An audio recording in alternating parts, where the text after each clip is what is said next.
जय हिंद। चलिए समझते हैं इस वीडियो में भारत के सबसे शक्तिशाली, सबसे खतरनाक और सबसे खुफिया मिशन काली नामक हथियार के बारे में, और इस काली नामक हथियार से कैसे ऑपरेशन व्हाइट वॉश को अंजाम दिया गया, जिसे देखकर पूरी दुनिया चौंक गई।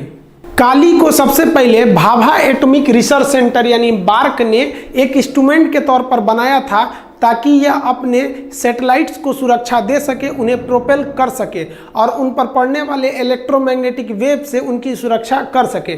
ये Bhabha atomic research centre Mumbai के समीप ट्राम्बे में है। यह एक जगह है मुंबई के पास ट्राम्बे, वहाँ ये पहाड़ियों से घिरा हुआ एक बहुत ही टॉप सीक्रेट इंडिया का जगह है। यहाँ जो भी खुफिया हथियार वगैरह बनाए जाते हैं वो इसी Bhabha atomic research centre shortcut में बार्क यही बनाए जाते हैं। काली का पूरा नाम होता है किलो एम्पियर लीनियर इंजेक्टर।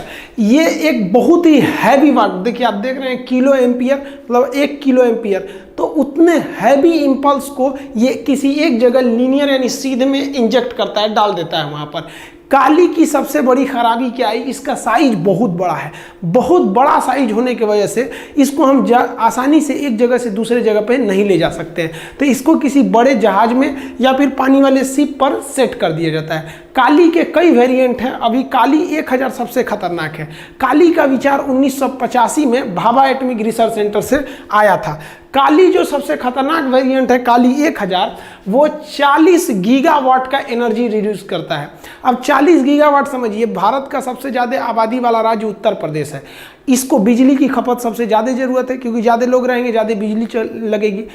तो उत्तर प्रदेश को भी 40 गीगावाट बिजली की जरूरत नहीं है। पूरे उत्तर प्रदेश को सोचिए, ये एक राज्य को चला सकता है, इतना भयानक इसमें बिजली होता है। 40 गीगावाट को इतना भयानक ये बिजली देता है। तो आप कहिएगा जो सर तब काल जरूरत है बिजली घर लगाने का, कालिए को लगाइए ना, बिजली की जरूरत है पूरी हो जाएगी, कोई दिक्कत नहीं होगा बिजली का। तो इसकी एक खराबी है, ये जो इतना शक्तिशाली बिजली देता है ना, ये 1 सेकंड के लिए भी नहीं देता है, बहुत ही कम सेकंड के लिए देता है। 60 नैनो सेकंड, पलक भी नहीं झपका पाएंगे नैनो सेकंड में, इतने कम समय के लिए देता है। लेकिन इतने कम समय के लिए भी अगर देता है तो उतना तगड़ा झटका किसी को लग जाएगा तो बर्दाश्त थोड़ी कर पाएगा। आसमान से जो बिजली गिरती है वो लगभग 1000 एम्पियर की होती है। आइए उसका बाप है, देख रहे हैं 40 गीगावाट बिजली का झटका लगेगा एक बार में, तो कोई भी चीज तहस नहस हो जाएगी। काली को इंडिया कहता है कि ये कोई हथियार ही नहीं है, ये एक इंस्ट्रूमेंट है, हम इसे अपनी सुरक्षा के लिए यूज करेंगे। लेकिन अगर इससे किसी दुश्मन के विमान या किसी दुश्मन के सैटेलाइट मिसाइल पर हमला करेंगे तो उसका जितना भी इलेक्ट्रॉनिक सिस्टम है सब ध्वस्त हो जाएगा, विमान अपना रास्ता भटक जाएगा, मिसाइल रास्ता भटक जाएगी, सैटेलाइट को बर्बाद कर सकते हैं। तो इसका हथियार के रूप में यूज करेंगे तो ये काफी खतरनाक है। इसका प्रयोग किया गया ऑपरेशन व्हाइट वॉश में। समझते हैं क्या है ये operation white wash. Siachen glacier strategic रूप से काफ़ी महत्वपूर्ण जगह है। यहाँ पर इंडिया पाकिस्तान दोनों के सैनिक रहते हैं। हालांकि इंडिया का कब्जा है, लेकिन उसके दूसरे साइड में पाकिस्तान रहता है। तो इन दोनों के सैनिक बर्फ के गिरने से, बर्फ का फिसल कर गिर जाना बहुत बड़े हिस्सा को, उसे हम एवलांच या फिर हिमस्खलन कहते हैं। तो यहाँ हिमस्खलन की घटना बहुत ज़्यादा होती है और हिमस्खलन से ही यहाँ ज़्यादातर फौजी मरते हैं।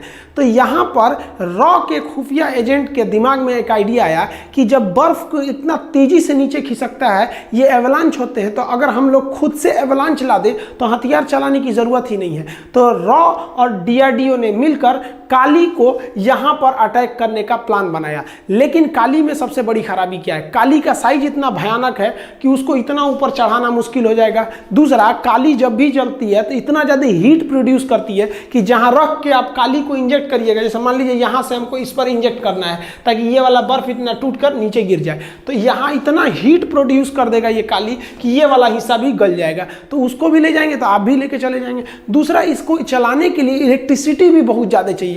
अब इतना ऊंचाई पे बिजली कहां से ले जाएगा, इलेक्ट्रिसिटी की भी दिक्कत है। तब रॉ के एजेंट्स ने प्लान बनाया कि सियाचिन पर जो हमला होगा वो काली से ही होगा, लेकिन काली हथियार को हम हवाई जहाज में भरेंगे। हवाई जहाज को चुना गया IL-76। इस IL-76 को हम लोग ने कटक में लाए। कटक में ले आकर इसमें लोड किया गया काली नामक हथियार को। अब इस काली को यहाँ हथियार को तो लोड कर दिया गया, जानबूझ के कटक में लोड किया गया कि किसी का ध्यान ना जाए कि हमको ऑपरेशन उधर करना है, ताकि ध्यान उधर से इधर भटकाया जा सके। और काली को यहाँ पे लोड करने के बाद इसे सहारनपुर एयरबेस पर हम लोगों ने पहुंचा दिया और इसकी सुरक्षा में सैनिकों को तैनात कर दिया। किसी को यह नहीं पता था कि इसके अंदर है क्या, इस विमान के अंदर। लेकिन सबसे बड़ी जो समस्या आनी थी कि इस विमान के अंदर स्थित काली को बिजली कहां से दिया जाए। उतना हैवी बिजली नहीं दे पाए सकते थे, एक जहाज का इंजन उतना बिजली नहीं बना पाता है। बिजली की समस्या दूर करने के लिए रॉ के एजेंट्स ने दिमाग लगाया कि अगर हम विमान का इंजन खोल लेते हैं तो विमान का इंजन बहुत ही बड़ी मात्रा में बिजली पैदा करता है और इस बिजली को हम कैपेसिटर और ट्रांसफार्मर की मदद से हाई वोल्टेज को बना सकते हैं। तो एक विमान का इंजन को खोलकर IL-76 के अंदर सेट किया गया और उससे बिजली बनाकर काली को स्टार्ट किया गया। IL-76 के अंदर काली नामक हथियार था, उसे अकेले नहीं छोड़ सकते थे, इसलिए सुरक्षा का बहुत ज्यादा ध्यान रखा गया। कई लेयर की सुरक्षा बनाया गया और सबसे पहले आगे भेजा गया एवॉक्स विमान को। एवॉक्स का मतलब होता है airborne warning and control system. इस विमान के ऊपर रडार लगे होते हैं और ये रडार पूरे दुश्मन को देखते रहते हैं कि कोई दूसरा जहाज तो नहीं है इस एरिया में, और अगर इस एरिया में है तो इसके अंदर बैठे जितने रडार कंट्रोलर है वो अगल बगल बता देते हैं कि 200 किलोमीटर दूर जहाज है, इधर जहाज है। तो इसको पूरी तरह से सबसे पहले भेजा गया आगे एवॉक्स को। एवॉक्स विमान आगे आगे चल रहा था। एवॉक्स के पीछे लगाया गया सुखोई को। ये सुखोई को हम लोग पूना से बुला के लाए थे। सोचिए, दक्षिण भारत से जहाज उड़ के आया था सेफ्टी देने के लिए, ताकि किसी की नजर न पड़े। सुखोई विमान की खासियत है ये इंटरसेप्टर है, दूसरे जहाज को बहुत तेजी से दौड़ा के मारता है। तो जैसे एवॉक्स किसी विमान को देखेगा उसे इंटरसेप्ट करने के लिए सुखोई को लगाया गया। मान लीजिए कि सुखोई किसी जहाज का पीछा करने के लिए चला गया, तो इस काली को ढो रहे IL-76 की रक्षा कौन करेगा? तो इसके पास रहकर इसकी रक्षा करने के लिए मिराज 2000 नामक जहाजों को तैनात किया गया। क्योंकि कोई भी जहाज कश्मीर से उड़ान नहीं भरा था ताकि दुश्मनों की नजर न पड़े, सभी के सभी जहाज हिंदुस्तान के अलग अलग कोना से उड़े थे। अतः एक समस्या यह भी थी कि उड़ान भरने के बाद आधे रास्ते में इनका फ्यूल में कमी आएगी, फ्यूल खत्म होने लगेगा। क्योंकि जब भी आप दुश्मन के एरिया के करीब रहते हैं तो कोशिश करना चाहिए आपके पास मैक्सिमम फ्यूल हो, ताकि आप किसी भी विषम परिस्थिति में भाग के आ सके। फ्यूल को दिक्कत को दूर करने के लिए मिड एयर रिफ्यूलिंग के लिए एक व्यवस्था किया गया। IL-76 विमान का एक एयर रिफ्यूलर विमान है। इस विमान से हवा में ही कश्मीर में घुसने से पहले ही सारे जहाजों में फ्यूल को पूरी तरह से भरकर जहाजों को रेडी कर लिया गया। इस प्रकार सबसे आगे चल रहा था एवॉक्स। एवॉक्स के पीछे था आपका जो IL-70। देखिए, दोनों विमान IL-70 है, ये एवॉक्स में कन्वर्ट कर दिया गया था इसको लोड होने के लिए। अब इनकी सुरक्षा के लिए लगे थे आपके सुखोई जहाज लगे थे, मिराज जहाज लगे थे और रिफ्यूलिंग की भी व्यवस्था की गई थी। ऊपर से इसरो के सैटेलाइट भी उन पर नजर जमाए हुए हैं। इसरो के सैटेलाइट वहां पर सियाचिन के पास मिनटों की खबर ले रहे थे कि वहां पाकिस्तानी सैनिक क्या कर रहे हैं, क्या नहीं कर रहे हैं, हिमस्खलन, बर्फ की मोटाई कितनी जमी है, क्योंकि रात भर में बर्फ और ज्यादा जम जाता है। इन जहाजों के कैप्टन में किसी को नहीं पता था कि हमें हमला कहां करना है, केवल पता था कि IL-76 के पायलट को और उसके अंदर ऑपरेट कर रहे काली को। काली जो था पहुंच गया 7 अप्रैल 2012 को। ये कटक से लोड हुआ था और सहारनपुर में ये इंतजार कर रहा था। यहां से ये चल दिया सियाचिन के लिए। ये 4 बजे यहां से उड़ान भरा था, एकदम आराम से धीमी गति से आगे बढ़ता हुआ, और ये 5:40 पर सियाचिन ग्लेशियर पर गया और वहां पर इसने काली से इंजेक्ट करना चालू किया लेजर बीम्स को। वो हाई इंपल्स के बीम को वहां पर इंजेक्ट करना चालू किया।